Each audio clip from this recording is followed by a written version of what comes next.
Ulama tasawuf kata sembahyang ada 5 tingkatan, sembahyang ada 5 peringkat. Oh, bukan sejenis sembahyang ni ya. Ada 5 peringkat. Peringkat yang paling corot sekali sembahyang, tapi sembahyang dia duduk di kategori yang paling corot, yang kelima, yang dinamakan salatul jahilin, solat orang-orang jahil. Hafaz tak tahu, baca ayat tak tahu makna, angkat tangan pasal apa tak tahu, pasal apa angkat lah, pasal apa dia rokok tak tahu, pasal apa sujud tak tahu, hafaz tak tahu. Ada kemungkinan sembahyang tuan duduk sini. Bila duduk di sini dan tak sah belum tentu lagi, Allah terima belum tentu lagi. Ni hari ini tuan-tuan kita sembahyang, kita tak nak kaji dah. Alah yang penting buat ustaz, kata dia.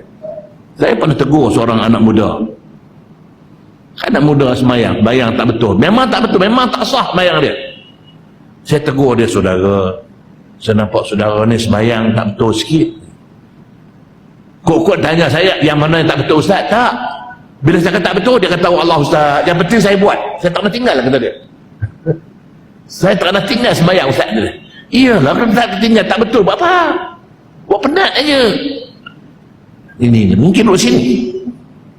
Tuan-tuan minta maaf ya, saya tanya tuan-tuan, nak tengok ilmu tuan-tuan jauh mana? Tak tanya Allah pasal apa kita rokok, pasal apa kita sujud, tak tanya lagi. Tanya pasal apa kita angkat jari aja. Tuan semua amal-amal ni. Kenapa masa kita kata asyhadu an la ilaha illallah, kenapa angkat jari? Siapa boleh jawab, angkat tangan? Siapa boleh jawab? Seorang tak boleh jawab. Tak boleh. Tanya aku imam bila-bila dalam ni, kenapa bila mana kita kata asyhadu an la ilaha illallah, kenapa angkat jari? Siapa boleh jawab? Jahil, sah jahil, memang sah jahil. Tak tahu satu, banyak orang buat, kita buat lah. Sebenarnya kita angkat jari ini, ulama kata dalam 10 jari kita ni 10 jari ni, inilah satu-satu jari telunjuk belah kanan yang orat dia sampai ke jantung. Sebab tu bila kita sebut Allah, kita gerak ini, tegangkan, macam kita tarik jantung kita, ingat siapa, jangan lalai, ingat Allah. Macam kita tanam padi humah di gunung, di lereng bukit, tanam padi humah lereng bukit, burung turun makan, kita pun gantung tin, gantung tin, ikat tin tadi sampai ke rumah. Bila burung turun, tarik tali, tin bunyi, burung pun terbang. Sama lah ini.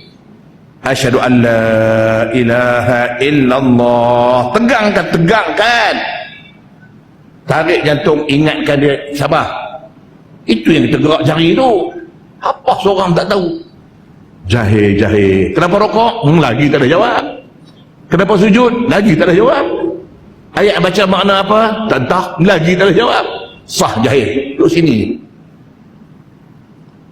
Kalaulah sembahyang tu dia belajarlah, berguru lah, berkitab lah, belajar betul-betul, khatam kitab sembahyang. Naik yang kedua, yang keempat, yang dinamakan salatul adiyin, salat kebanyakan orang. Salat kebanyakan orang, salatul adiyin. Ada lah. Yang sembahyang tu ada, orang sembahyang lah, buat sembahyang, dia pun sembahyang lah. Hafaz tak tahu. Ini baru naik yang kedua. Nombor 4, dia belajar lagi, berguru, buka kitab, hadir kuliah, dengar ceramah, berbincang dengan ustaz. Naik yang ketiga, yang dinamakan salatul arifin, salat orang-orang yang arif. Tadi tu dah tahu dah, rupanya kat jari ni orat tarik sini, dah tahulah. Buruk yang ketiga, ulama tasawuf kata kalau inilah jenis sembahyangnya, belum tentu boleh menghalang daripada benda yang keji dan yang mungkar. Tak berperanan, tak ada peranan. Habis buat macam mana? Nak belajar lagi, buat betul-betul macam mana Nabi suruh buat, macam Nabi angkat tangan, angkat elok-elok. Ini dah tahu tak nak buat. Kenapa tak dapat elok solat kita? Mana tahu dah hafal sekarang ha? Allahu Akbar, ikut Nabi.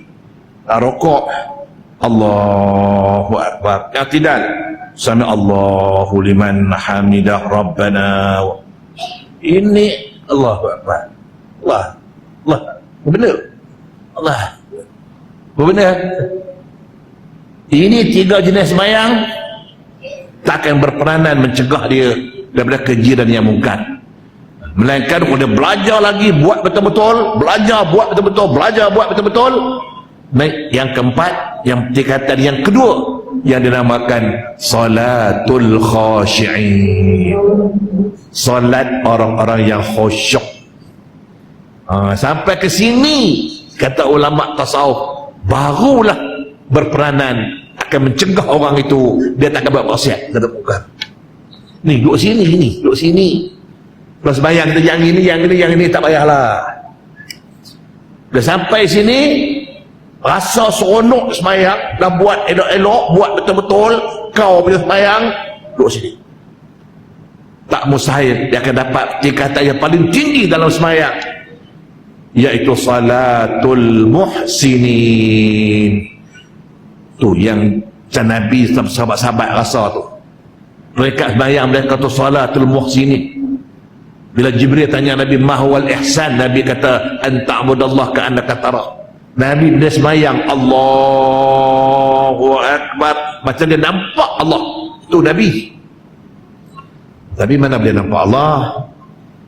Siapa kata dia nampak Allah? Otak sengit tu. Kita mana boleh tengok Allah?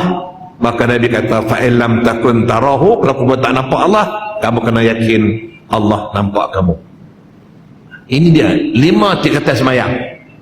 Salatul jahilin, salatul adiyin, salatul arifin, salatul khashi'in, salatul muhsinin. Tuan-tuan main duduk tak mana? Agak-agak lah duduk tak mana?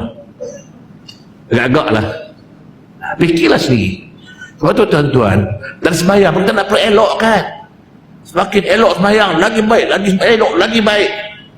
Akan datang kebaikannya. Sempurna sembahyang, sah sembahyang, Allah terima sembahyang. Yang lain-lain pun carry forward, bawa. Pahala puasa dia, pahala sedekah, pahala dengan ceramah, pahala dia bawa. Tapi kalau sembahyang tak betul, sembahyang tak sah, sembahyang rajin buat, malas tak buat, atau langsung tak buat, habis tuan-tuan, habis.